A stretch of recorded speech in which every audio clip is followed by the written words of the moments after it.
자,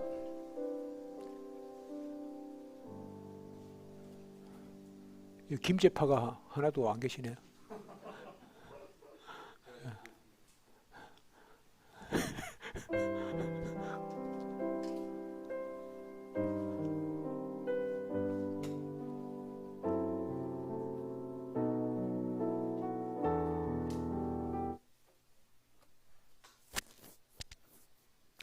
자, 제10장 성경은 모든 미신을 교정하기 위하여 이방의 모든 신을 배제하고 오직 참 하나님만을 드러냄.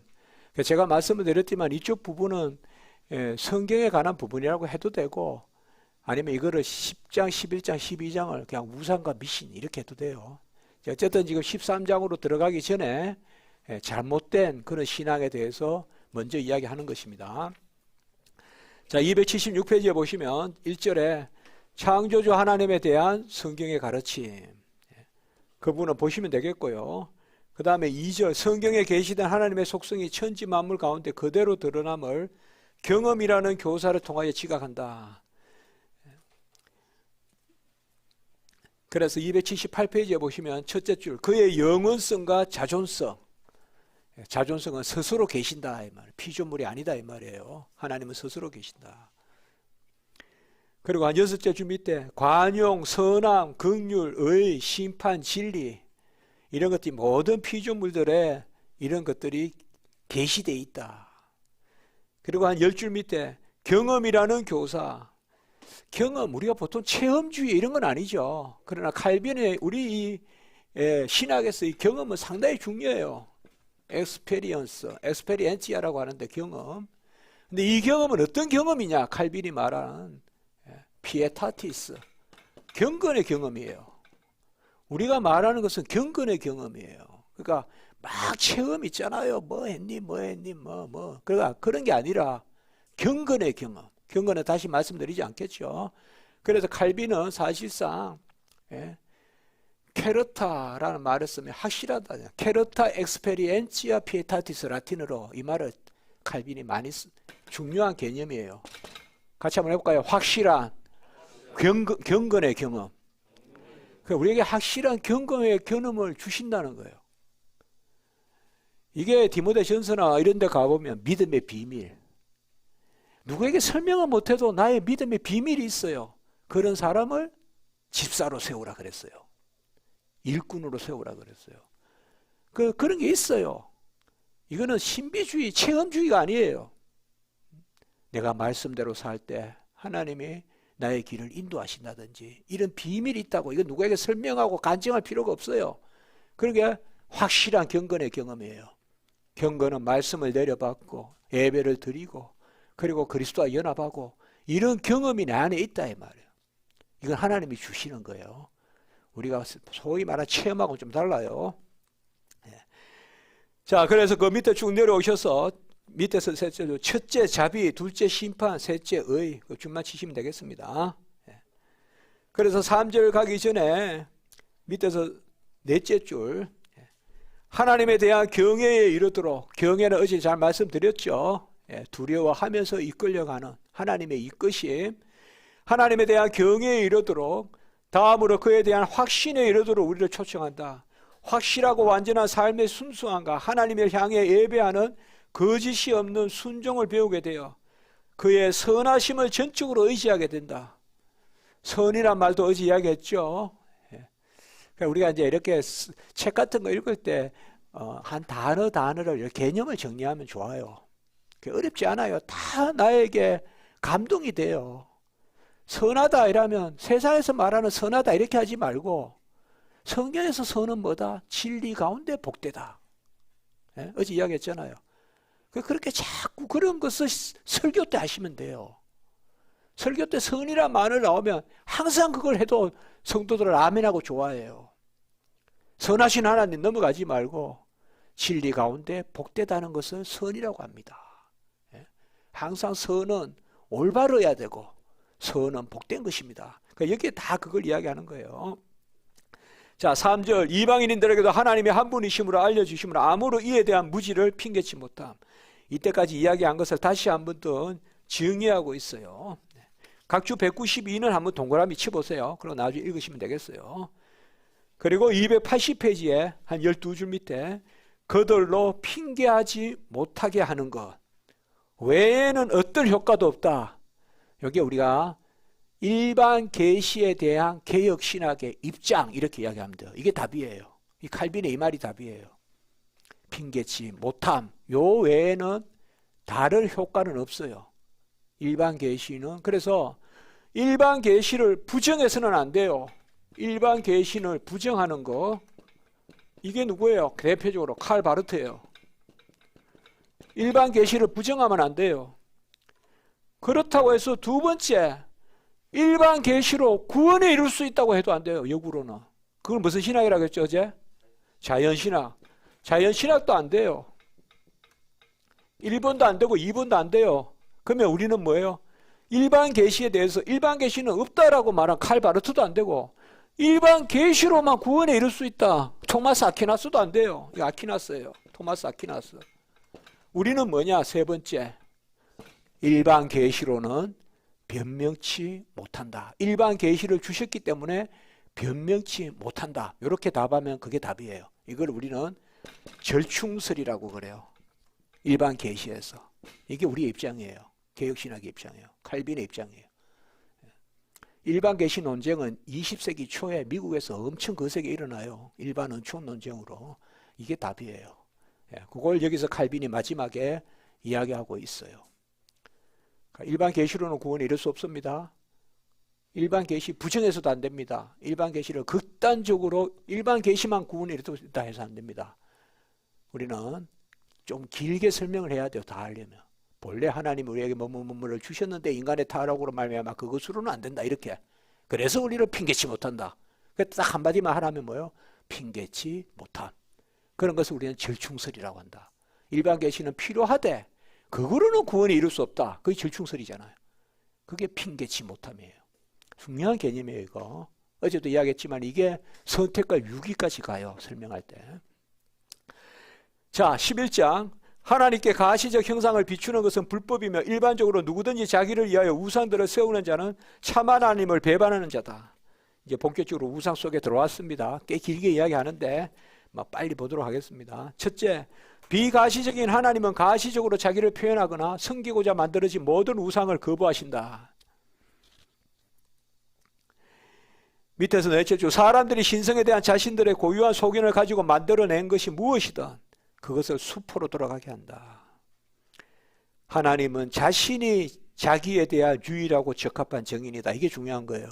하나님은 스스로 자기 자신을 증언하시는 거지. 하나님의 존재를 어떤 유형한 형상물로 만들 수는 없다.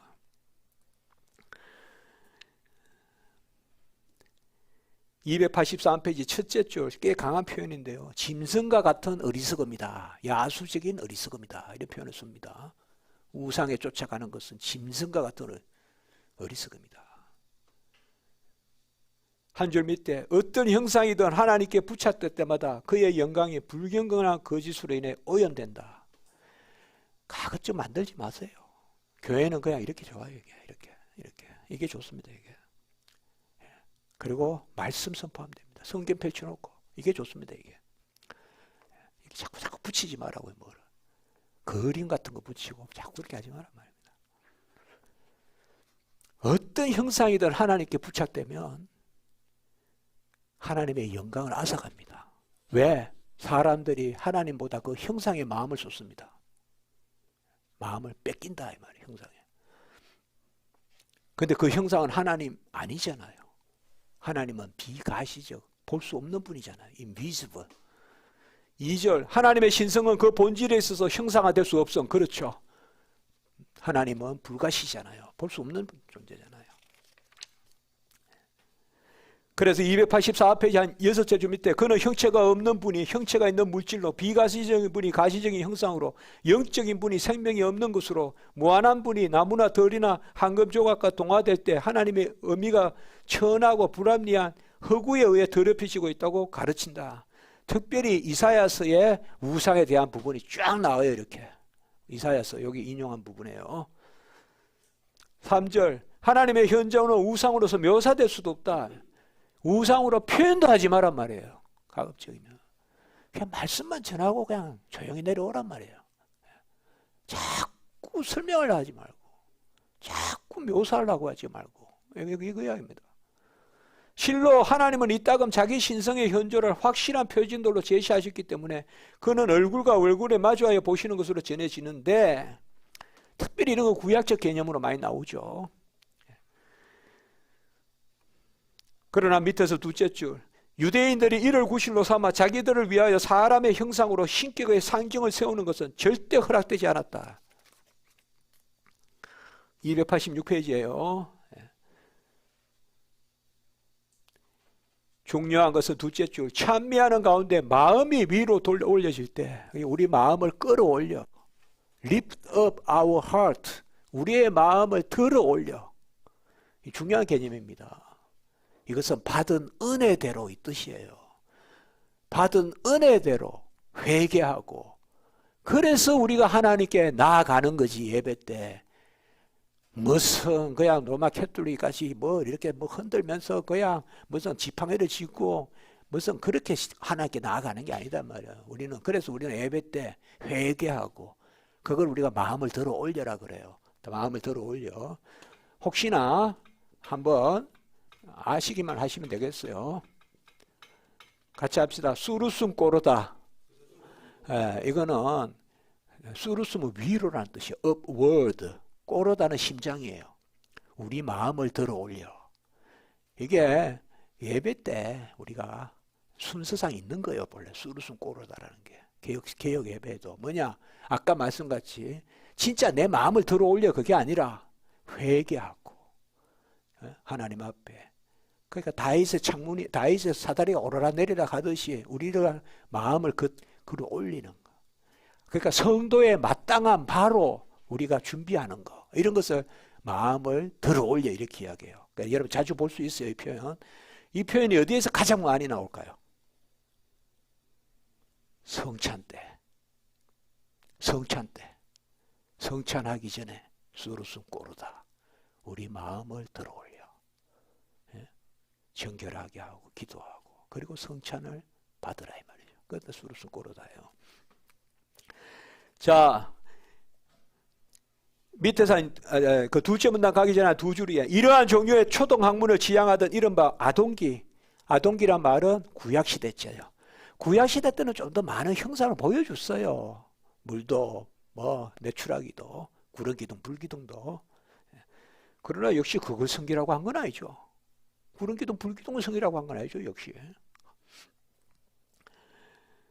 자, 287페이지 첫째 줄, 이 백성은 거듭에서 타는 불과 같이 신속하게 자기 자신들을 위한 우산들을 찾아 마치 큰 수원으로부터 거센 힘을 받아 물길이 솟구치듯이 내달렸다. 이거 번역할 때 정말 해먹었어요.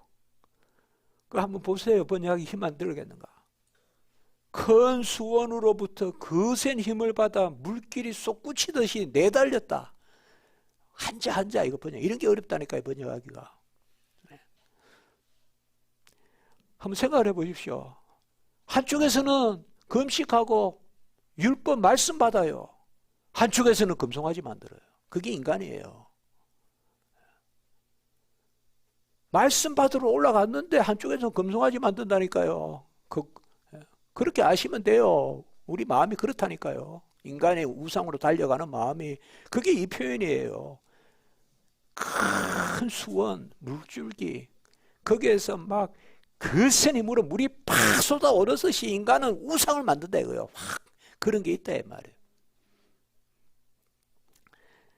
4절, 하나님은 물질로 만든 것에 계시지 않는다. 이것도 그 마지막에 시가 하나 있는데, 이거는 뭐 한때 나는 무화과 나무의 줄기 쓸모없는 나무가지였네. 장인은 나를 안전뱅이 글상으로 만들까 주저하다가 내가 신이 되길 더 원했네. 호라티우스 혹은 호레이스의 시예요. 로마 시인. 이게 우상이라는 거죠. 글상을 만들려다가 우상을 만들어. 우리로 말하면 뭐예요? 시골 아궁이에 옛날에 불 지피다가 그냥 할 일 없으니까 그냥 낫으로 이렇게 뭐 만들다가 보니까 그러다가 그냥 그 할아버지가 죽었어. 그 할아버지 유산도 없고 가만히 보니까 뭐 하나 빚어놨어. 아이고 이거 할아버지 남긴 게 이거밖에 없다. 섬기자. 그 말하고 똑같아요. 그냥 던져 넣었으면 그냥 제목에 불쏘시기에 불과한 건데 그것을 신이라고 부른다 이 말이죠. 그 말이에요. 그 시예요. 그 시. 자, 288페이지의 셋째 줄. 매 순간 죽어가고 있는 지상의 작은 인간이 자신의 재주로 하나님의 이름과 영예를 죽은 줄기에 넘겨주고 있다.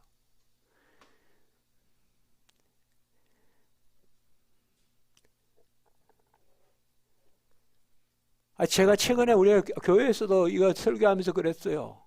무슨 도금불산이, 도금불사가 뭔가 나는, 절에 불상이 녹이 쓰니까, 그러다가 또 다시 금빛 입힌다고, 도금한다고 돈 내놓으라 이거 아니에요. 그걸 불사라 그래요. 무슨 불사가, 그런 불사가 있어요. 그냥 기와불사 그런 거는 맨날 가서 산에 갈 때마다 봤는데, 도금불사라 해서, 녹이 쓰는 거. 녹이 쓰면 내버리면 되지. 그거보다 또 무슨 도금을 해요. 저 법주상가 그 큰 거 있잖아요. 그 도금 냈잖아요. 참 우습죠 인간이. 어떻게 그런 게 생기냐 이 말이에요. 예? 개미는 기어다니기라도 하지. 그거 움직입니까? 예? 개미는 섬기지. 예? 그 밑에 둘째 줄, 밑에 문제 둘째 줄. 무한하고 불가해한 하나님을 오척의 키로 축소시키고 원하는 것보다 더 어울리지 않는 일은 어디에도 없다. 사실 무한성, 불가해성 이런 게 이제 삼위일체론에 나오겠죠. 그 전에 먼저 이렇게 칼빈이 먼저 이렇게 운을 떼는 거예요. 우상은 안 된다. 참 하나님을 섬겨야 된다. 그게 삼위일체 하나님이다. 그 전에 먼저 이야기하는 거예요 지금. 여기서 이야기했어요. 11장 12장은. 자, 그리고 289페이지 첫째 줄. 우상들을 만드는 자들과 그것을 의지하는 자들이 다 그와 같다 라고 저주를 풉니다. 그러니까 하나님은 똑같습니다. 상을 만드는 사람이나 그 앞에 빌고 있는 사람이나 다 똑같다 이 말이에요. 경중이 없습니다. 다 큰 죄입니다. 다섯 번째, 우상들의 가르침은 헛되고 거짓되다. 실로 나는 형상들은 무식한 사람들의 책이다. 이건 로마 캐톨릭 교리입니다. Books of uneducated people, 영어로 무식한 사람들의 책, 그게 우상이다. 이 말은 교리를 듣지 못하고 말씀을 듣지 못하는 사람들은 우상을 만지면서 보면서 신앙생활 하라는 거예요. 로마 캐톨릭에. 제가 학생들하고 같이 카이로 옛날에 지금은 막혀서 못 가지만 카이로 갔을 때 그때 이제 예수관님이 그때 도피하시는 그런 이제 성당도 교회도 있고 그런데요. 거기 가니까 기둥이 12개 있어요. 그런데 거기 바깥에 이렇게 있고 기둥이 12개 있고 이것도 바깥에 이렇게 있고 여기 그림이 쭉 걸려 있어요. 그래서 어찌된 일입니까? 이라니까 말씀 안 들리는 사람은 그림만 보고 집에 가라는 겁니다. 이렇게 이야기해요. 이거예요 이거. 무식한 사람들의 책이 우상이다 이거죠. 이게 로마 캐톨릭 교리예요. 그래서 지들끼리 저 노틀담 불났었잖아요. 노틀담 저 안에서 지들끼리 중얼중얼 라틴어로 해요. 못 알아들어요 아무도. 그런데 그 앞에 그림 같은 거 많이 붙여놓잖아요. 주로 그거 보고 가라는 거예요 집에. 우상은 무식한 사람들의 책이다. 우상은 무식한 사람들의 책이다. 그게 로마 캐톨릭의 교리예요. 로마 캐톨릭의. 그러니까 집에 가라는 말을 알아야 될 거 아니에요. 그게 미사예요. 집에 가라는 말을 알아야 될 거 아니에요. 교회 오는 거는 해 뜨면 오는데 우리가 언제 집에 가란 말이냐. 못 알아들으니까 미사 이러면 집에 가는 거예요. 그게 미사예요. 미사가 본래 영어로 미스트, 산회라는 뜻이에요. 해산. 그게 미사라는 뜻이에요. 얼마나 참 우스운 이야기예요. 이게 로마 캐톨릭 교리라니까요. 우상은 무식한 사람들의 책이다. 그러면 칼빈은 뭐라 그랬을까요? 누가 그들을 무식하게 만들었냐? 이렇게 이야기하죠, 칼빈이. 왜 그러면 안 가르쳤냐 이거죠. 한국교회도 이러한 악순환에 들어갈 수 있습니다. 말씀 안 가르치고 말씀 어렵다 그러고 이 악순환. 무조건 어렵다고 이야기하는 거. 악순환입니다. 선순환은 뭡니까? 가르치고 아멘하고 6일은 가르치고 7일째는 선포하라. 저번에도 이야기했어요. 그 부분입니다. 자, 그 밑에 문단 우상의 가르침은 나무뿐이라 라고 선포하고 부어 만든 우상은 거짓 스승이라. 특별히 선지자들이 많이 이야기합니다. 290페이지 셋째 줄 형사들은 책을 대신해 있다. 혹시 이렇게 믿으라고 하는 건 아닙니까? 요새 우리가 아이 뭐 그렇게 따집니까? 그냥 천다 가는데 아이 신화생활 그렇게 하는 거 아니에요. 교회 봉사 잘하고 해야죠. 당연히 교회 봉사. 그러나 뭐 진리 이야기하고 이러면 뭐 굳이 뭐 네가 이스라엘을 괴롭히는 자여 뭐 자냐라고 막 예? 그냥 엘리야가 했던 식으로 그렇게 막 하는 건 아닌지 이 시대가 그런 생각을 안 해볼 수가 없어요. 그 밑에 문단 유대인들은 한 분 참 하나님께 예배 드렸으므로 하나님을 표상하는 가시적인 형상들은 무모하고 거짓되게 조작된 것들이며 6절 우상들의 가르침을 거부한 교부들의 가르침. 그 밑에 둘째 줄 여기 가장 중요합니다. 아구스티누스 우상들을 숭배하는 것뿐만 아니라 그것들을 하나님께 봉헌하는 것도 불법이라고 그리낌없이 선포한다. 아이 우리는 그냥 기념물로 만들어 놨어요. 숭배하는 거 아니에요. 그냥 기념물이에요. 그것도 안 된다 이 말이에요. 엄격해요. 우상에 대해서 엄격합니다. 아구스틴은. 그냥 우상을 봉헌한다. 기념물로 잘 만들어서 바칩니다. 그거 안 된다 이 말이에요. 왜?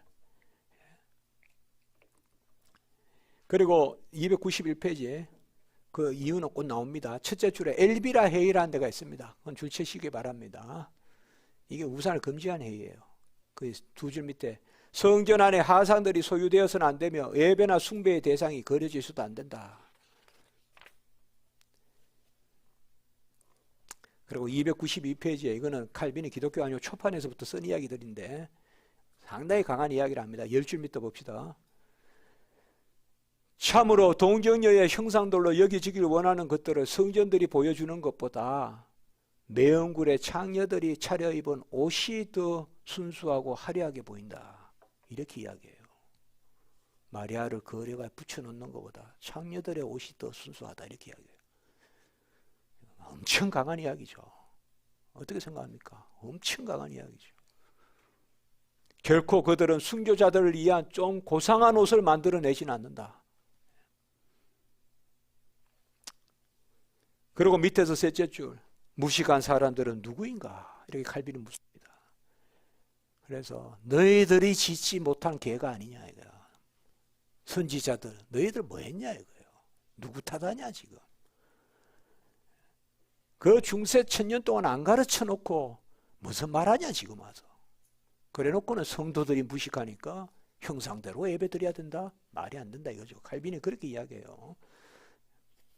자, 8절 우상들의 기여는 마음에 품은 것을 표현하고 형상을 믿는 데 있다. 자, 294페이지에 여섯째 줄 밑에 사람의 천성은 이른바 그 줄 잘 치세요. 우상들의 영원한 공장이다 이 말이야. 팩토리. 틈만 하면 우상 만들어내는 공장이다 이거예요. 유명한 표현입니다. 우상들의 영원한 공장. 뭐가? 사람의 마음은 우상의 공장. 그 밑에 문단 첫째 줄 사람은 자기가 내적으로 품은 것을 작품 가운데 표현한다. 또 이거 유명한 이야기예요. 마음은 우상을 잉태하고 손은 그것을 출산한다. 유명한 이야기예요. 멋있죠 칼빈의 표현. 네. 마음은 우상을 잉태하고 손은 그것을 출산한다. 우상. 우상의 마음을 품고 만들고, 그 이야기입니다. 우상은, 마음은 우상들의 공장이다. 영원한 공장이다.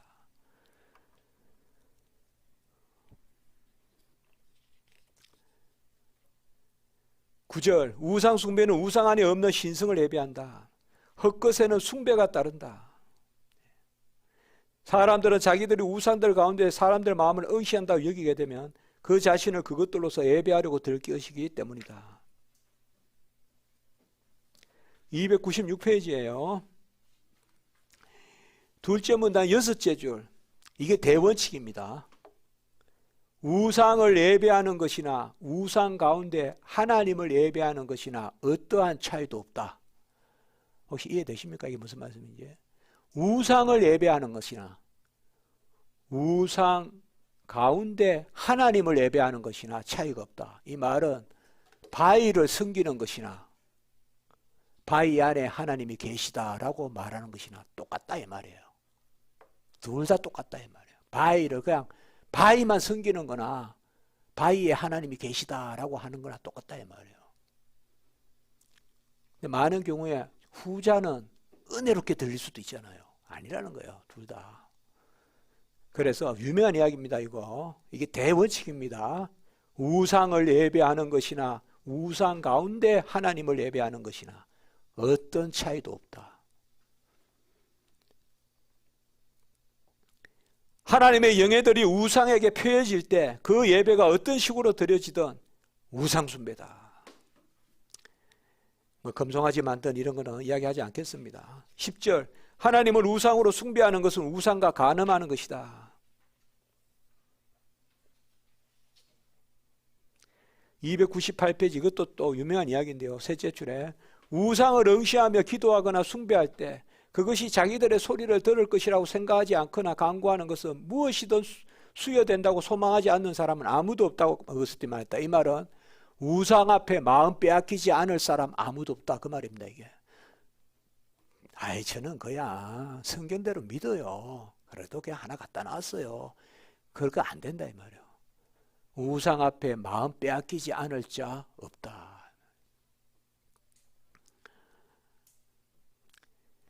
11절에 넷째 줄에 로마 캐톨릭이 죽은 성자들을 경배하잖아요. 그리고 죽은 성자들 그림 갖다 놓고 하고 막 이러잖아요. 그리고 뭐 3일치 이상하게 그려놓고 막 그렇게 하잖아요. 그게 다 우상이에요 그거. 그러니까 이 사람들이 뭐라고 하는가 하면 우상 성김과 우상 숭배는 다르다. 그렇게 이야기해요. 자기들은 섬기는 거라는 거예요. 섬기는 것은 예배가 아니라는 거예요. 이걸 둘리아라 그러는데 헬라어로 둘리아와 라트레이아. 둘리아란 말이 있고 헬라어로요. 그 다음에 라트레이아란 말이 있어요. 라틴어도 같은데 요걸 또 나누어요. 로마 캐톨릭은. 둘리아는 역이라는 거예요. 섬기는 거. 사역. 라트리아는 예배라는 거예요. 하나님은 예배 때 우상을 섬기지 마라 그랬지. 역을 하는 거. 무슨 봉사하고 이럴 때는 우상 섬기지 말란 말 안 했다는 거예요. 자기들이 성자 숭배하는 것은 둘리아라는 거예요. 라트레이아가 아니라. 이렇게 또 빠져나가려고 해요. 그러나 성경에는 둘리아, 라트레이아가 거의 같이 써요. 그렇게 아시면 돼요. 그리고 그것만 줄 치시면 됩니다. 이게 신학적으로는 요거는 꼭 아셔야 돼요, 여러분들. 요게 마지막, 요것만 가지면 로마 캐톨릭 공격할 수 있는 거예요, 우리가. 로마 캐톨릭은 이거 가지고 자기들이 피해 가려고 그래요. 그래서 우리는, 마리아는 예배하는 게 아니라 마리아 숙모, 이런 말 쓴다고. 숙모 사상, 이런 말 쓴다고. 그리고 예배하는 거 아니야. 예배는 우상이 안 돼. 그러나, 이거는 숙모니까 괜찮아. 그림을 그려도 그렇게 이야기하는 거예요. 자, 그리고 300페이지 밑에서 셋째 줄, 하나님 대신에 형상 자체를 예배하는 건 못지않게 형상 자체 안에서 하나님을 예배하는 건 역시 형용됐습니다. 아까 말한 거 똑같죠? 바위를 섬기는 것이나 바위 안에 저 바위에 하나님이 있어 라면서 섬기는 것이나 똑같다 이 말이에요. 똑같습니다. 하나님이 있어 하면 안 되고 모든 만물은 하나님을 드러내시는 계시물이다. 일반 계시국까지는 할 수 있는데 만물 안에 하나님이 들어있다 이러면 안 된다 이 말이에요. 범신론이다 이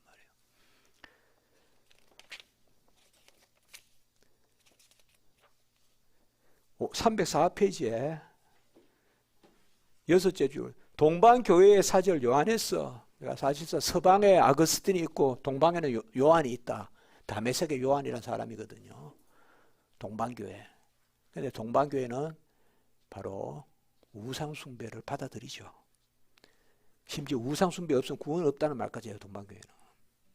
그것까지만 이야기하고 말게요. 여러분들 읽어보시게 하시면 되겠습니다. 자, 15절 성경 말씀들에 대한 극단적인 오류. 16절 삼위일체 하나님께 합당한 영예를 우상들에게 돌리는 데까지 이른다. 거기에도 역시 306페이지의 마지막 두 줄 라트리아와 둘리아의 구별은 어디에 있는가 요것만 하면 됩니다. 요 정도 하면 우상에 대한 설명이 됩니다. 자 12장 하나님은 우상들과 구별되시나 홀로 한결같은 예배를 받으심 대신이 우상 숭배는 미신의 산물이자 도구다.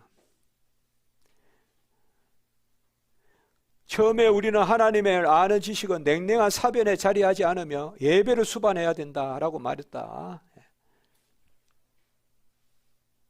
밑에 문단 헬라어 유세베이아는 올바른 예배와 동일한 뜻으로 사용된다. 여러분 유세베이아란 말은 헬라어 유세베이아 이게 뭐 번역입니까? 경건의 번역이잖아요. 경건이 헬라어로 유세베이아잖아요.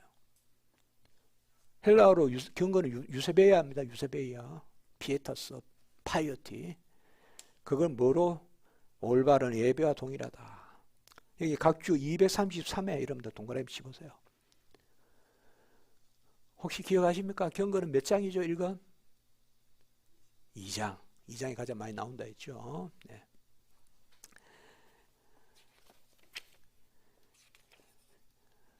이 부분도 여러분들께서 좀 읽어보시면 되겠습니다. 그리고 2절에 다시 이야기합니다. 전적으로 부적합하고 하찮은 라트리아와 둘리아의 구별. 요것만 잘 붙드시면 공격이 됩니다. 저쪽에. 그래서 첫째 줄 라트리아 숭배와 둘리아 성김의 구별. 요걸 이야기했습니다.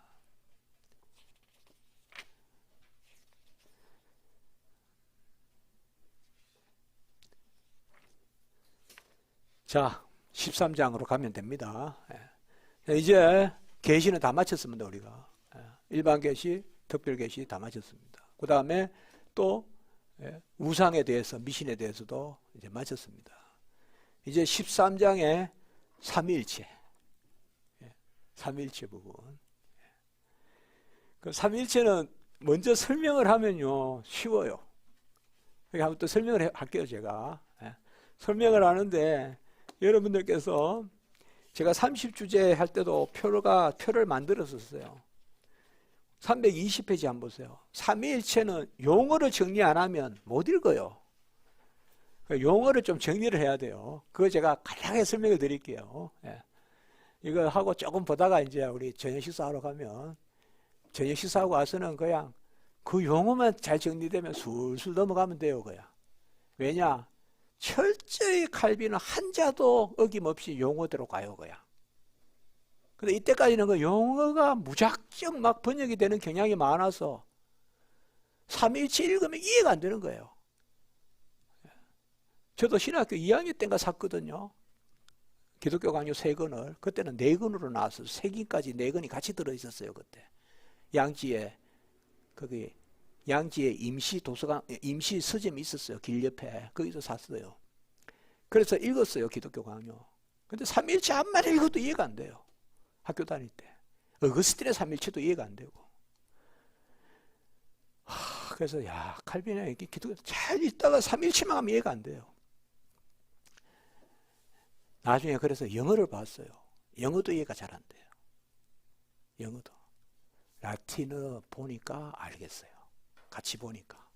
정확한 용어를 가지고 들어가니까. 알겠어요.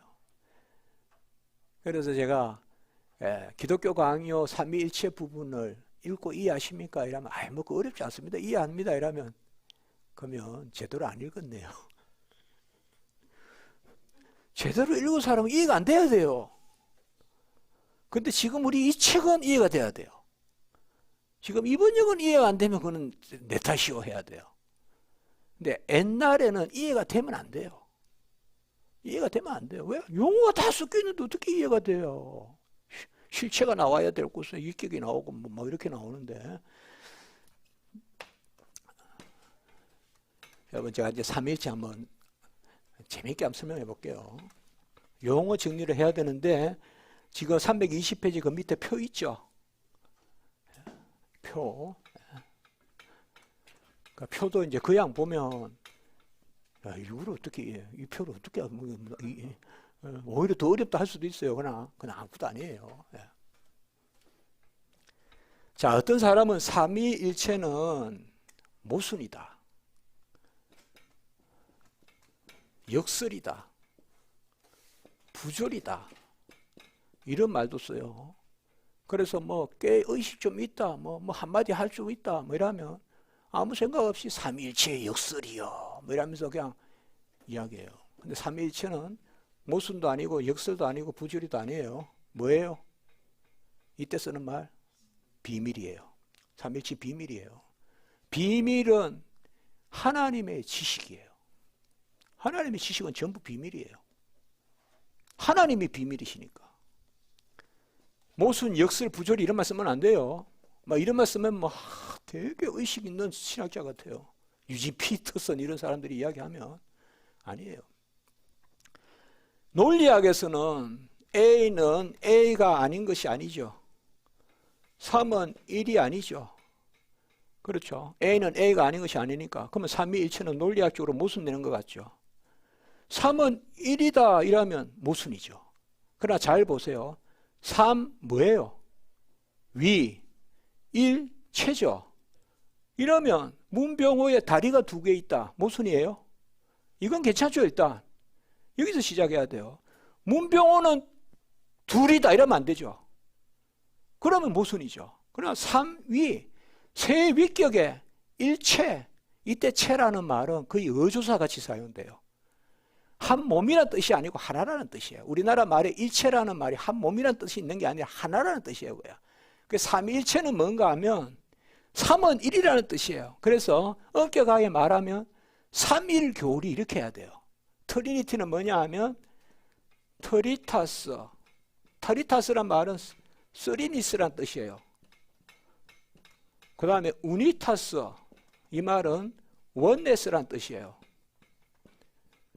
그래서 트리타스 플러스 우니타스, 트리 우니타스, 여기에서 트리니티란 말이 나온 거예요.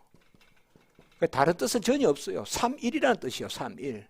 3일 교리예요. 3일 교리. 셋과 하나란 말이에요.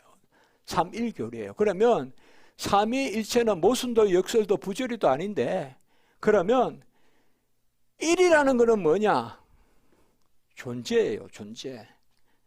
하나님은 한 분이시니 하나님은 한 존재잖아요. 1은 하나님은 한 존재. 트리니티는 여기서 나온 거예요. 3일인데 1은 뭐냐? 원네스, 한 분, 한 분은 존재라는 말이에요. 하나님은 한 분이시잖아요. 그런데 이 하나님이, 이거는 이제 1이죠. 1. 이거 1. 일체라고 할게요. 일단 체는 의미가 없어요. 1이라는 뜻이에요. 그냥 아셨죠? 일체이라면, 제가 신학교 제일 처음에 교수 부임했을 때 어느 학생이 하나님은 한 몸입니까? 이렇게 물었어요.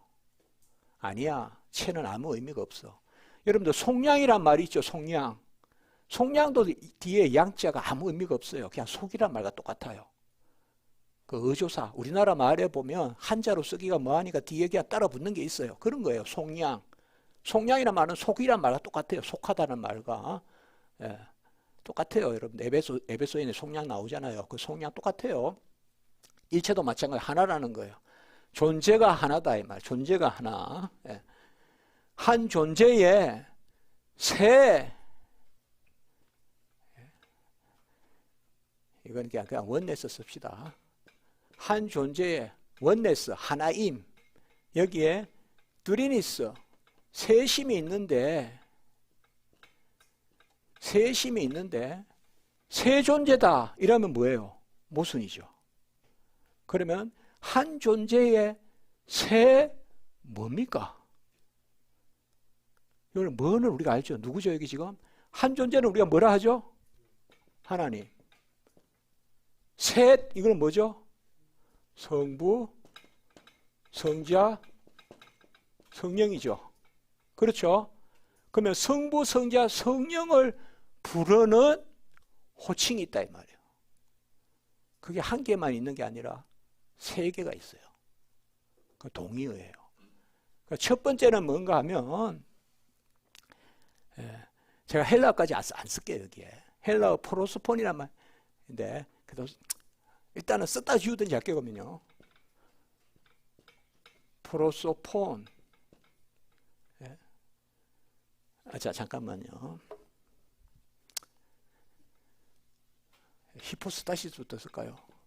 히포스타시스. 그 다음에 그 다 책에 있습니다. 프로소폰. 자, 이 셋을 표현하기 위하여 헬라어 철학 단어에서 이 단어를 써요. 히포스타시스와 프로소폰. 요거에 라틴어에 오면 어떻게 되는가 하면 히포스타시스는 그대로 히포스타시스가 되고요. 프로소폰은 페르소나가 돼요. 페르소나. 요게 영어로 번역하면요. 요거는 가차 문자예요. 가차 문자. 외국어의 음을 그대로 따서 하는 그 있잖아요. 우리 가차 문자. 똑같아요. 그러니까 영어도 히포스타시스예요. 페르소나는 뭘까요? 예상컨대 펄슨이에요. 그러면 성부, 성자, 성령을 부를 때는 존재라고 하지 않고 존재는 하나니까 셋의 성부, 성자, 성령을 부를 때는 뭐라고 부르느냐? 히포스타시스나 프로소폰으로 부르자 이거예요. 이게 우리나라 번역으로 가면 히포스타시스는 위격, 프로소폰은 인격. 인격이란 말은 사람이란 뜻이 아니에요. 법에서는 회사도 인격이 있잖아요. 그걸 법인이라 그러잖아요. 법인격. 인격이란 말은 한 주체란 뜻이에요. 주체. 그러니까 한 존재의 새 위격, 인격. 근데 여기서 이제 하나 더 나가는 거예요. 라틴어 사람들은. 그러면 하나님의 존재는 하나인데 이 존재를 표현하는 말이 어떻게 있느냐. 여기에서 헬라어에서는 뭐를 찾느냐 하면 우시아란 단어를 찾아요. 우시아란 단어를 찾고 이게 라틴어에는 두 가지로 번역이 돼요. 뭐로 번역이 되느냐? 에센티아와 수브스탄티아로 번역이 돼요. 에센티아는 영어로 뭘까요? 에센스. 수브스탄티아는 영어로 뭘까요? 수브스텐스.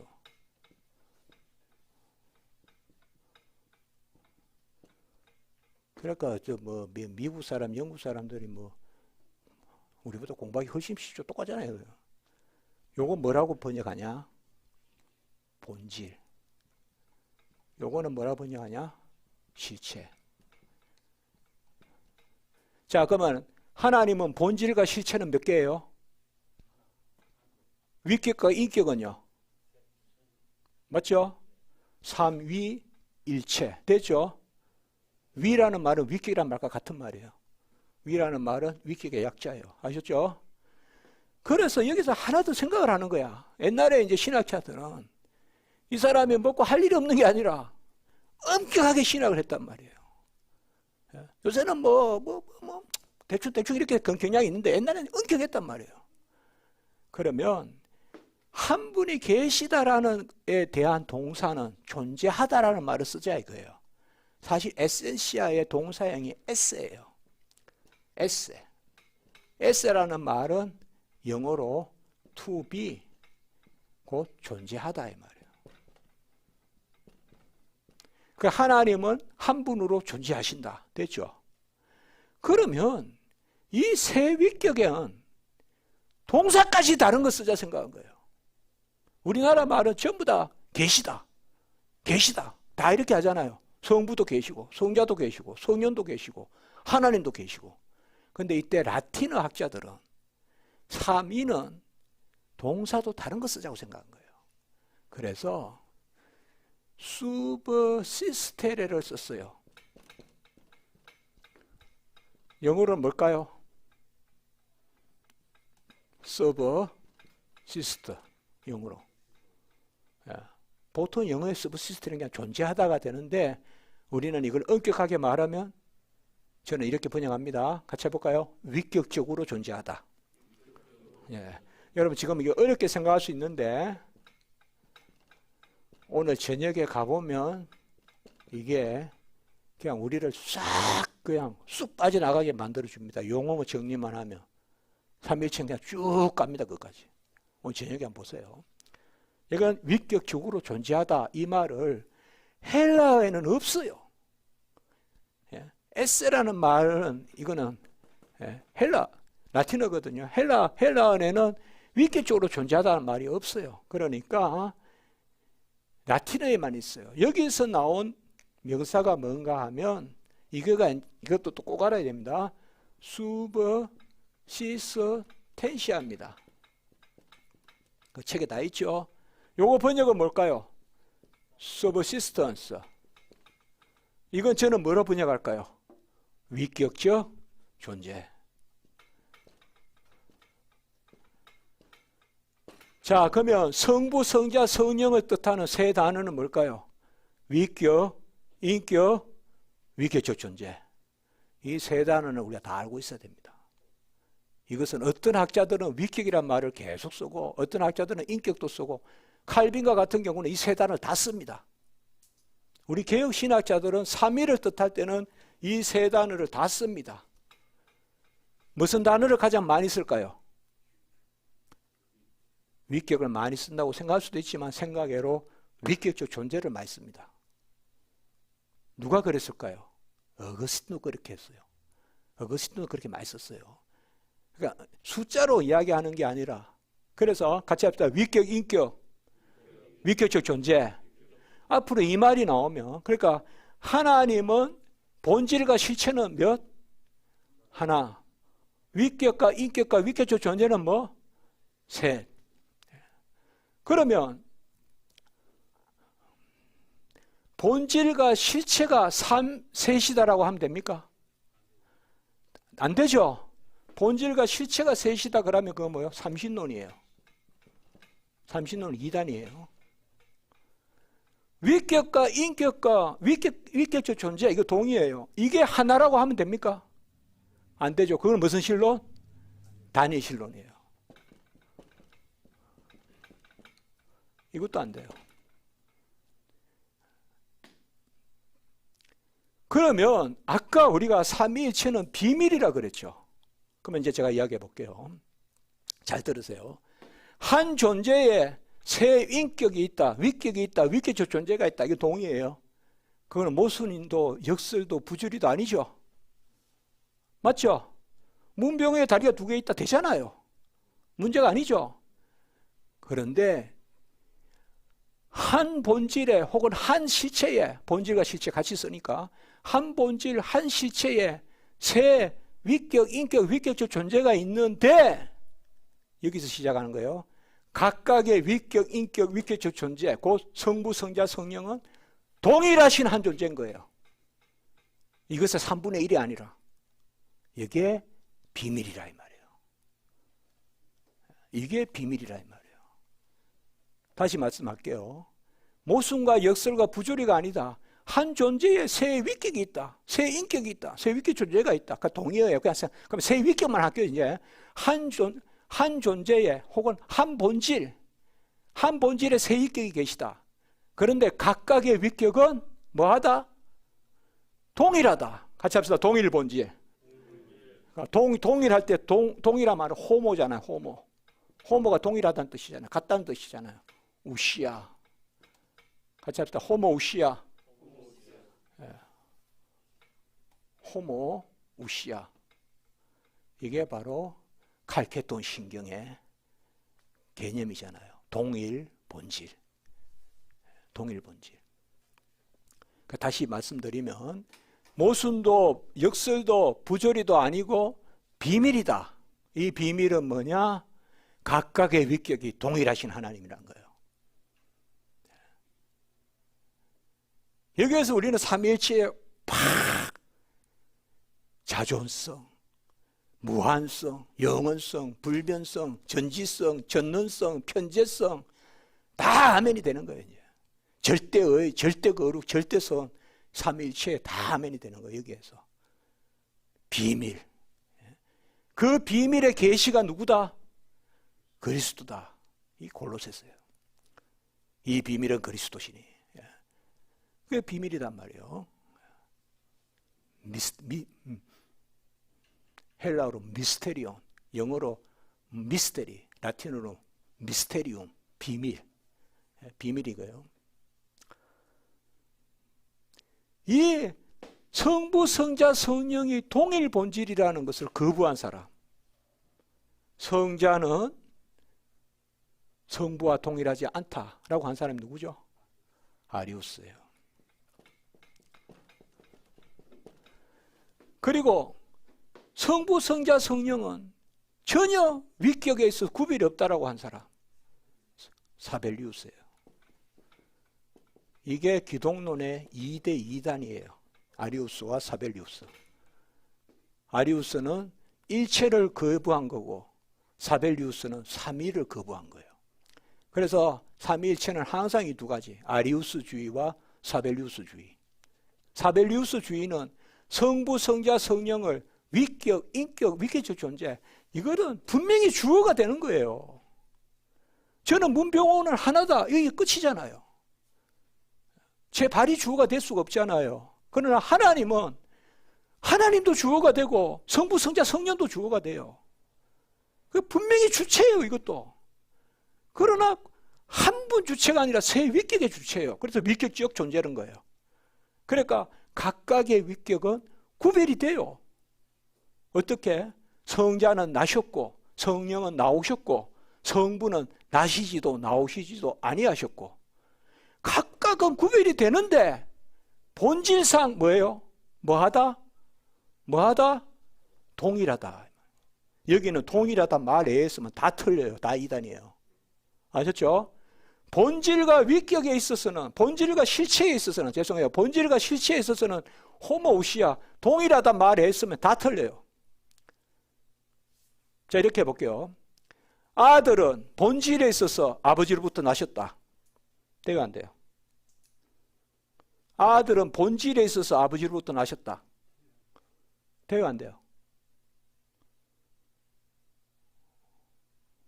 본질에는 무슨 말만 쓰라 그랬어요? 동일하다 말만 쓰라 그랬잖아요. 아들은 본질에 있어서 아버지로부터 나셨다. 돼요, 안 돼요? 안 돼요. 이걸 종속설이라 그래요. 이단이에요. 아들은 위격에 있어서 아버지로부터 나셨다. 돼요, 안 돼요? 되죠. 위격은 구분되니까. 같이 합니다. 구분되나 분리되지 않는다.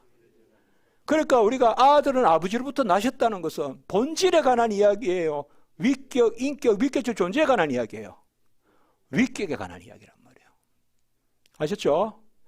이거를 이렇게 말해볼게요. 이건 제 표현이에요. 같이 합시다. 일체적 관점. 요거는 뭐예요? 삼위적 관점. 삼위적 관점에서는 아들은 아버지로부터 나시고, 같이 합니다. 아들은 아버지로부터 나시고, 성령은 아버지 그리고 아들로부터 나오신다. 예, 이게 삼위일체의 바로 이거는 뭐예요? 인격에 있어서 그래요? 본질에 있어서 그래요? 정확하게 해야 된다니까요.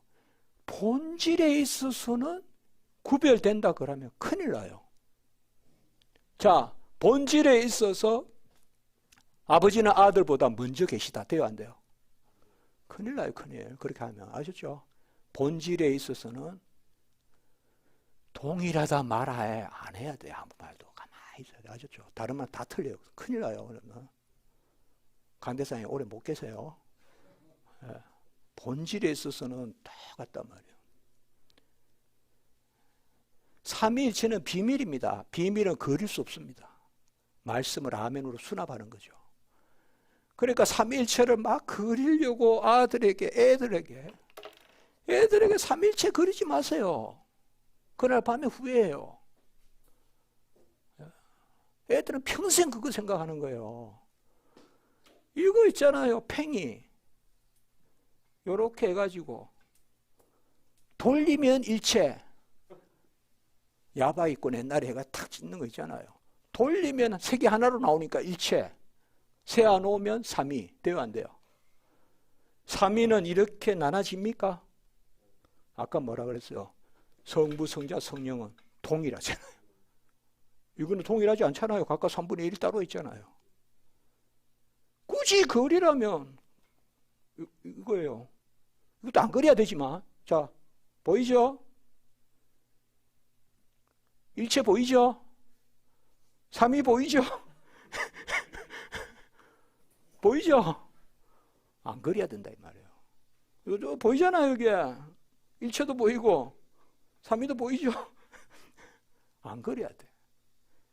유진 피터스는 우리나라 어떤 이수진 장군 그때 강강 수월회 때 왔었는지 삼위일체를 또 그 유명한 라운드 댄스 비유로 하잖아요. 원무. 이거는 제가 그림을 못 그려도 그릴 수 있어요. 이렇게 손만 연결해 주면 돼요. 이렇게. 이거 돼요? 삼위는 이렇게 가깝게 그릴 수 있습니까? 동일하신 분이에요. 그러니까 그리면 안 돼요. 그리면 안 된다고요. 삼위일체는 비유 없습니다. 가장 가까운 비유라고 해본 게 영혼의 구조. 그 아그스틴이 해봤어요. 그것도 안 됩니다. 그거 틀린 겁니다. 결국은. 그러니까 삼위일체는 비유들지 마세요. 삼위일체는 비밀입니다. 비밀이고 삼위일체는 고백의 영역이고. 그래서 한 분 하나님, 한 존재, 그것의 표현은 우시아라면 헬라어잖아요. 헬라어의 존재를 뜻하는 단어예요. 우시아가. 그것이 이제 라틴어로 와서는 두 단어로 번역이 돼요. 그 두 단어는 에센티아, substantia. 주로 칼빈과 어거스틴은 에센시아를 즐겨 썼어요. 그러나 꼭 그렇다고 할 필요도 없어요. 같이 쓴다고 보면 돼요. 에센시아와 substantia는 하나다. 그 다음에 삼위를 뜻하는 것은 어떤 사람은 위격이라고도 했다가 칼빈의 책에는 이 세 단어가 계속 나오는 거예요. 이제 우리가 앞으로 책을 읽으면서 여러분들이 금방 이것을 잘 이해했다면 쭉 읽혀요. 쭉 재미있게. 거침없이. 앞으로 한번 보세요. 하나도 거침없이 쫙 읽혀요. 이 정도로 하고 하나만 더 이야기할게요. 이 위격에 있어서는 아까 그 말했죠. 뭐해나 구별되나? 분리되지 않는다 그랬죠. 위격에 있어서 일체의 관점에서. 그럼 어떻게 구별되느냐? 각각의 특성이 있어요. 아버지는 아버지로, 성부는 성부로서의 특성, 성자는 성자로서의 특성, 성령은 성령으로서의 특성. 그 중에 아까 한 가지 했죠. 뭐요? 성자는 성부로부터만 나시고, 필리우스 에스트 게니투스 아파트레 아이테르네, 라틴어로 하면 아들은 영원히 아버지에게 나시고, 아들 필리우스 에스트 게니투스 나셨다 이면 아파트레 아버지에게서, 아이테르네 영원히, 그 라틴어예요. 그러니까 아들은 영원히 아버지에게 나셨고, 스프리투스 상투스 에스트 프로케덴스 아파트레 에필리오, 성령은 아버지 그리고 아들로부터 나오신다. 나오신다 말도 쓸 수 있고 같이 합니다. 출래하신다. 발출하신다. 요 세 단어는 우리 선배님들이 썼어요. 그 외의 단어 쓰면 오해받아 쓰지 마세요. 특별히 유출된다 이 말하면 당장 그 다음날 주보에 안 나옵니다. 예. 당장 주보에 안 나오더니 저한테 이메일이 옵니다. 문 교수님, 이런 우리 목사님 유출한다 그러는데 쓸 수 있는 단어입니까? 그럼 저는 그런 건 답변 안 합니다. 예. 예, 그렇게 됩니다. 아셨죠? 예. 15분 남았는데 한번 봅시다, 우리가. 자, 그 책 봅니다, 지금. 예, 힘을 냅시다. 여러분, 집이 가깝잖아요. 저는 집이 3시간이나 걸립니다. 그래, 힘을 냅시다. 여러분은, 한번 김제에서 오셨는데, 그 40분이면 오신다면서요. 저는 3시간 타고 왔으니까, 예, 가족이 그리워도 제가 몇 배 그리우니까, 좀, 예, 웃으면서 3.17 보자, 이 말이에요. 예. 자. 칼빈의 삼위일체론은 제가 이번 학기에 워필드를 다루는데, 비비 워필드, 벤자민 워필드, 정말 미국 신학의 보수를, 유럽에 바빙크가 있다면 미국에는 워필드가 있어요. 하치는 그 앞시되고, 하치 찰스 하치 하치는, 이 워필드가 사실 칼빈의 삼위일체론이라는 한 100페이지 넘게 글을 써요. 그 유명한 글이 있어요. 그런 것들 읽을 수 있는데 생각보다 많지는 않아요.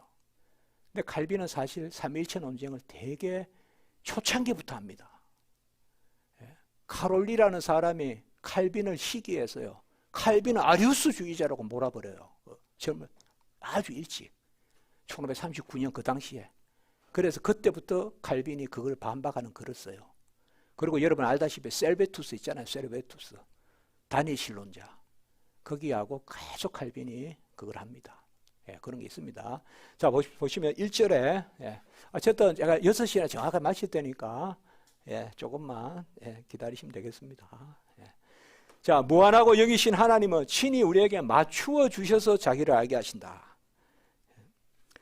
하나님은 무한하고 영적인 본질에 관해서 무한하고 영이신 삼위일체 하나님, 딱 이렇게 하면 가장 정확한 표현이에요. 우리 개혁신학자들이 많이 쓰는 표현이에요. 무한하고 영이신 삼위일체 하나님. 무한하다는 말은 시간적 무한성을 영원성이라 그러고, 공간적 무한성을 무변성이라 그래요. 변이 없다 이 말이에요. 의자는 변이 있잖아요. 가가 있잖아요. 하나님은 가가 없다, 가 없다 이 말. 그러니까 무한하고 영이시란 말은 그때도 말씀드렸지만 스스로 계심을 뜻해요. 영의 반대 개념은 물이에요. 식물, 동물, 생물, 뭐 건물, 뭐 미생물, 뭐 이거 다 지음받은 거고, 하나님은 스스로 계시니까 영이에요. 그렇게 아셔야 돼요. 그래서 무한하고 영이신 삼위일체 하나님, 이거의 반대 개념이 뭐라 그랬어요? 유한하고 물인, 삼위일체 가장 중요한 게 살아계심이라 그랬죠. 죽은 거, 그걸 우리가 이미 배웠죠. 뭐라 그랬죠? 우상. 그러니까 칼빈은 먼저 우상을 통해서 이게 잘못됐다 이야기하고 삼위일체로 들어온 거예요. 이 주도 면밀하게 그렇게 글쓰기를 한 겁니다. 그렇게 잘 아시면 돼요. 자, 그리고 밑에서 셋째 줄 무한함, 그의 무한함. 그리고 밑에서 둘째 줄 영적인 본성. 여러분, 하나님은 영혼이 있습니까? 나중에 배우겠지만 오늘 저녁에까지는 못해요. 내일 할 것 같은데요. 15장에 영혼은 두 존재에게만 있습니다. 무슨 존재야? 무슨 존재? 천사와 인간에게만 있습니다. 아셨죠? 영혼은 피조물입니다. 하나님은 자꾸 영혼으로 생각하지 마세요. 그런 게 뉴에이지예요. 뉴에이지. 뭐 영적인 거 가지고 신을 자꾸 묘사하려고 드는 거 있잖아요. 하나님은 영이시니 이거는 일단 자존성이라고 생각하시면 돼요. 아셨죠? 하나님은 스스로 계신다. 영혼은 피조물이에요. 영혼의 정의는 피조된 영적 실체 이렇게 돼요. 그건 제가 말했죠. 조금 이따 배우자고요. 피조된 영적 실체가 영혼이에요. 우리에겐 영혼이 있어요. 천사에게도 있어요. 천사는 영혼의 존재예요. 육체가 없어요. 우리는 이 땅에서 뭐예요? 영혼과 육체의 존재예요. 끝. 동물 식물에는 영혼 없어요. 기독교 신학이에요. 동물 식물에 영혼이 있다 그러면 안 돼요. 자, 일단 무한하고 영적인 본질에 관해서, 그리고 317페이지 첫째 줄 불가해한 분이에요. 하나님은 우리가 이해할 수가 없어요. incomprehensibility, 불가해성. 하나님은 우리가 이해할 수 없어요. 그런데 하나님을 인간 편으로 끌어들여서 뭔가 하나님을 신과 인간과 비슷하게 만들어서 이해하려고 드는 거. 이걸 신인 동형 동성론이라 그래요. 하나님은 인간을 닮아 있다고 생각하고 인간을 이해하면 하나님을 이해한다고 생각하고 이게 역사적으로 누군가 하면 하나, 둘, 셋, 넷, 다섯째 줄 만이교들이에요. 만이교들.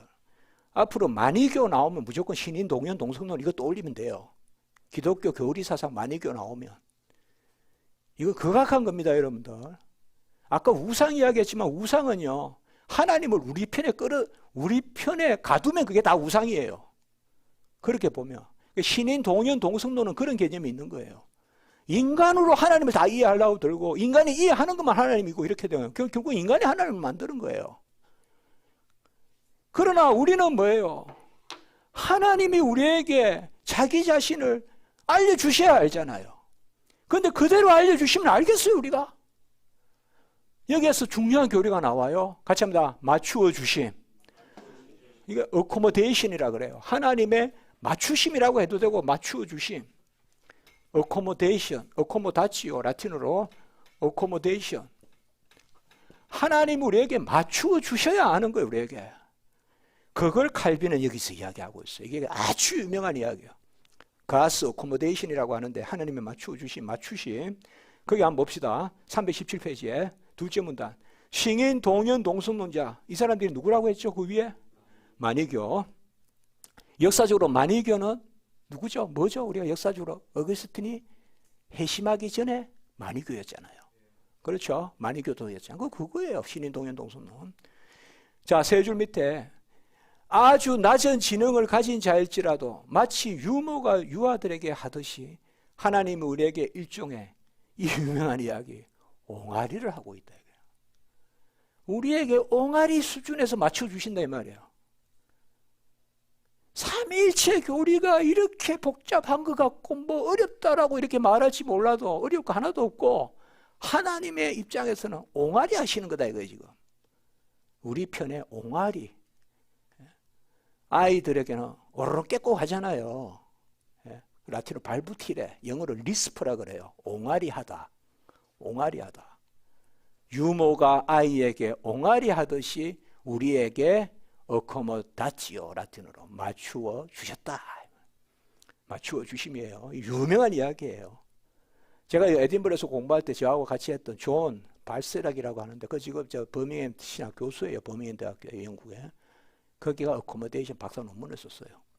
그리고 저도 세계 칼빈학회에서 어코모데이션 발표했었어요. 저 미국에 가서 그때 한국에 오고 난 다음에 미국에 가서 그때 이후로 저는 미국에 한 번도 안 갔어요. 그 프로비던스라는 동네가 있어요. 하나님의 섭리할 때 프로비던스. 그래서 매사추세츠 주에 그 있잖아요 미국에 잉글랜드 그게. 자 이거 한번 보세요. 유명한 이야기예요. 아주 낮은 지능을 가진 자일지라도 유모가 유아들에게 하듯이 하나님이 우리에게 일종의 옹알이를 하고 계시다. 하나님이 말씀하시는 형식들은 누구신지를 유창하게 표현하기보다 그의 지식을 우리의 연약함에 맞추어 주시고 자기의 고상함으로부터 아주 아래로 낮아지셔서 보통 이렇게 하시면 돼요. 낮추심과 맞추심. 하나님은 낮아져서 맞추잖아요. 그러니까 영어로 하면 condescension 낮아지심, accommodation 맞추어 주심. 우리의 수준에 낮아져서 맞추어 주신다. 왜 삼위일체를 다루는 13장 1절에서 이야기를 할까요? 인간의 교리가 아니다 이 말이에요. 하나님 우리에게 맞추어 주시는 것이 삼위일체다. 그 비밀을 받아들이라 이 말이에요. 결국은 그 말이에요. 그래서 맞추어 주심에 대한 것은 각주 248번 한번 보세요. 그게 쭉 그게 저기 318페이지 한번 보세요. 거기 각주 계속되죠. 이제 이런 게 좋다 이 말이에요, 여러분들. 이런 거 제가 밑에 길게 써놨죠. 맞추심에 대한 글도 되게 많아요.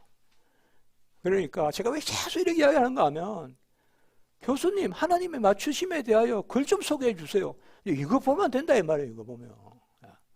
제가 이거 다 했어요. 이렇게 기독교 강요에 이번에. 그러니까 보시면 돼요. 여러분 요거만 설명하고 마칠게요. 하나님의 맞추어 주심은 보통 우리가 세 가지로 이야기해요. 여기도 책에도 나올 거예요, 아마. 예? 아버지로서 맞추어 주신. 하나님 아버지 아니에요, 여러분들. 근데 아버지라는 그 말씀으로서 우리를 맞추어 주신 거예요, 그것도. 아버지, 의사, 교사. 이런 것들이 대표적인 맞추어 주심이란 거예요. 우리를 치유해 주시는 분. 우리를 가르쳐 주시는 분. 예. 여러분, 하나님은 표현이 안 돼요. 어떤 단어도 쓸 게 없어요. 하나님, 왜 하나님이세요? 예. 야외, 아세르 야외, I am that I am. 나는 스스로 있는 자니라. 그거밖에 없어요, 하나님은. 더 이상 표현이 안 돼요. 보호를 못 붙여요. 우리는 I am 뒤에 보호가 붙잖아요. 하나님은 보호를 못 붙여요, 아무것도. I am I예요, 그냥. 보호를 붙이면 다 틀려요. 보호를 붙이면 한정하는 게 돼요. 하나님은. 근데 하나님은 그런 하나님을 어떻게 우리에게 표현해 줄 수 없잖아요. 우리는 비단줄기도 못 보는데. 우리 지식은 감당을 못해요, 하나님 지식을. 그래서 우리에게 뭐예요? 아버지로, 의사로, 교사로 맞추어 주신다 이 말이에요. 이런 것이 표현으로 우리에게 어떠하심을 드러내시려고. 이런 것을 수사학적 맞추어 주심이라 그래요. 이런 표현으로 있잖아요. 어떨 때는 장군으로도 나타나요. 불의의 전쟁에 우리를 위하여 대신 싸우시는 분, 이런 거 있잖아요. 이거 다 맞추어 주심이에요. 그런데 중요한 건 뭐냐? 이거예요, 정작. 전부 다 여기까지만 이야기해요, 보통 신학계에서. 그런데 저는 제가 미국 가서 발표한 것은 하나님의 맞추심은 신학적 의미가 있다.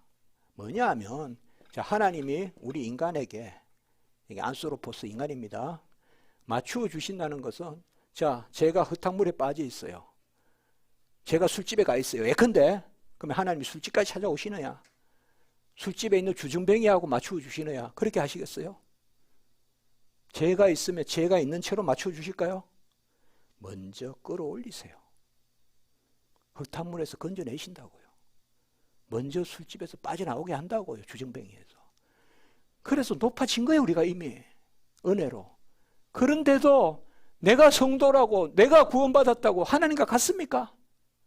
우리를 높이셔서 다시 낮추셔서 맞추어 주시죠. 이게 어코모데이션의 핵심이에요. 우리를 이미 높이신 거예요. 이미 높였으면 교만하면 안 되고, 이미 높여진 상태로 해서 또 하나님이 낮추어 주셔야 돼요, 우리에게.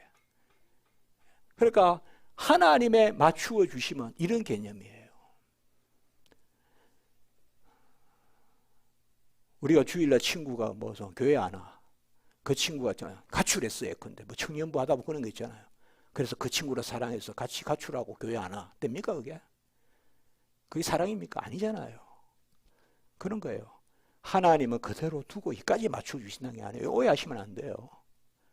그러니까 이 맞추어 주심의 신학적인 의미는 우리를 하나님의 자녀 삼아 주시고 상속자 삼아 주시되 그 가운데서 우리는 새가 어미새의 먹이를 구하듯이 입을 크게 벌리고 하나님의 은혜를 구해야 돼요. 그게 맞추어 주심의 핵심이에요. 삼위일체에서 왜 앞에서 이 이야기를 했느냐? 삼위일체 교리에 대해서 우리가 겸손히 들으라 이 말이에요. 하나님이 우리에게 알게 하신다 이 말이에요. 우리에게 구원을 주셔서 끌어올리셔서 삼위일체 하나님을 고백하는 이 가운데서도 또 낮아지라 이 말이에요. 그래서 그의 말씀을 들으라. 그리고 2절부터 시작합니다. 이거는 오늘 저녁에 우리가 삼위일체 1시간 반 하면 다 맞지 어려울 겁니다. 3일치만 다 맞춰도 사실 뭐 내일 하면 되거든, 나머지는요. 그렇게 하여튼 오늘 여기까지만 하겠습니다. 여러분 고맙습니다. 네.